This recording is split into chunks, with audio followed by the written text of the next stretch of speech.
மற்றவங்களுக்கு பர்மிஷன் கொடுக்கும்போது பாஜக சார்பாக நாங்க வந்து இந்த மாதிரி பேரணி நடக்கும்போது ஏன் எங்களை தடுக்கிறீங்க, என் காவல் வந்து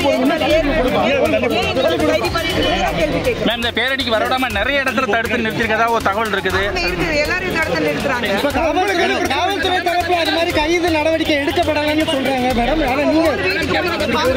ஒவ்வொரு வீட்டுக்கு போய் பாருங்க, இங்க வர பெண்களை வந்து காலையில இருந்து வீட்டுக்கு போயிட்டு அவங்க வந்து ஹவுஸ் அரெஸ்ட் பண்ணி மாதிரி வச்சிருக்காங்க, வர முடியாம பண்ணிட்டு இருக்காங்க. மேடம் பிஜேபியை சேர்ந்த மேடம் முன்னாடி பிஜேபியை சேர்ந்த கேடி ராகவன் மேலையும் பல்வேறு குற்றச்சாட்டுகள் இருந்தது. என்ன விதமான நடவடிக்கையை பிஜேபி எடுத்ததுன்னு சொல்றாங்க. அது பர்சனலா இருக்கு, இது பர்சனல் கிடையாதுங்க.